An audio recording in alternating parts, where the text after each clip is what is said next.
Nothing pulls at me anymore. And honestly, it's pretty great. I still notice everything, probably more than I used to. People and their patterns and dynamics. The difference is that noticing no longer translates into urgency. In other words, I don't really have that inner pressure anymore to fix or defend or chase or explain or engage or participate. And no, it's not because I'm detached. This is just simply that nothing is grabbing my attention and pulling me forward. And honestly, most people have never experienced this state.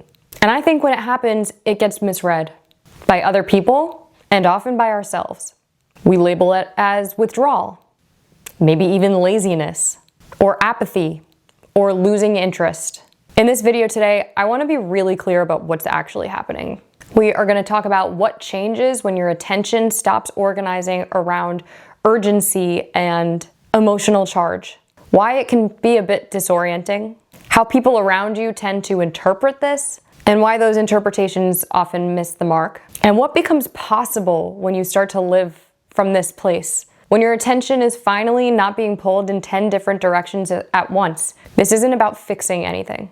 And it is absolutely not about returning to the way you used to operate. It's about understanding what life is like when nothing's trying to move you anymore.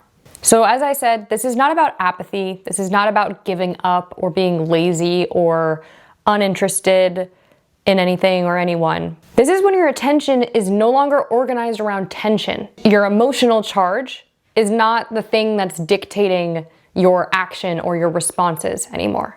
And similarly, the things that you want are no longer tangled up with urgency or pressure.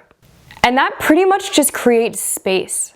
So that often manifests as engaging in dynamics or conversations without being pulled, responding and interacting on your terms, on your time. It's responding without compulsion and caring without entanglement. In our society, most people are accustomed to being moved by something. Desire, fear, conflict, approval, momentum, emotional intensity. So when those forces stop directing attention, there's a moment of very unfamiliar quiet. It's simply just the absence of pressure. It's the absence of urgency.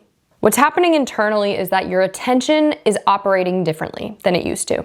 You're moving from reaction to observation, entanglement to choice, and pull to clarity.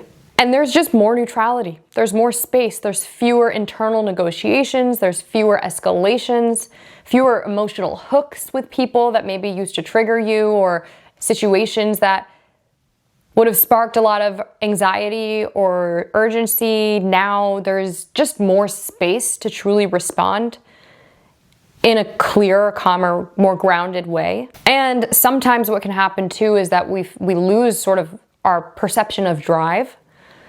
That's kind of what's happening to me right now as well. It's not that there's a loss of drive, it's that there's a loss of a need for drive or need for momentum. For people who are wired to connect and relate through enmeshment,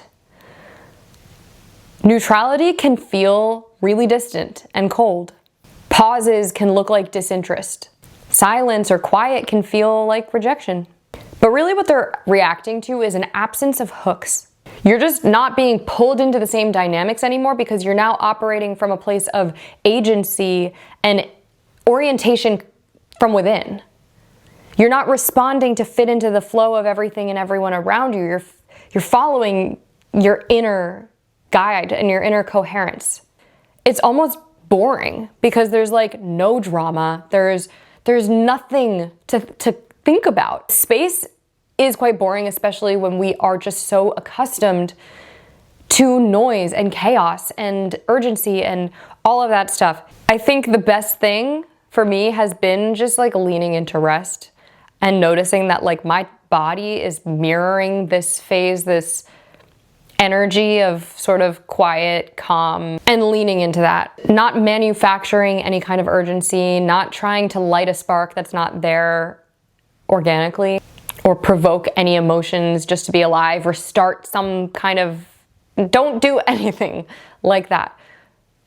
Be where you are. Like, you're in this space for a reason. There's wisdom in this space. So don't chase desire just to feel movement, and don't assume something's wrong. Instead, be where you are, focus on what's going on in the here and the now. Allow stillness to exist without constantly needing to fill it. Let interest arise naturally from there, and move only when something genuinely calls. And I think that's the other thing about this phase is it's all about noticing what doesn't fit. You can start to see so clearly like what actually is aligned with you, what actually feels good for you, and what doesn't, because what doesn't, you're going to notice that you're different about it. You either pull away entirely, you engage very differently, you kind of set different energetic and emotional terms around a relationship. We need the space. You cannot develop that as like a skill or a way of being, an orientation without space. It comes from space. Neutrality comes from space. So trust the neutrality as intelligence. Trust that this space, there's reason, there's meaning here, and that it's serving you. Absolutely nothing needs to grab you for movement to be real. You are not disconnected, you're not numb, and you are not losing your capacity for care or connection. This is what life looks like when urgency is no longer running the show. Your attention becomes sovereign. What you pay attention to is what you choose with intention. Your movement becomes intentional. Nothing needs to pull you to choose. You will know when the time is right to move. And if it comes from that space and that neutrality, then you know it's yours. Let me know in the comments below, what are you trying to recreate out of habit instead of just trusting the absence of pull? Thanks for watching.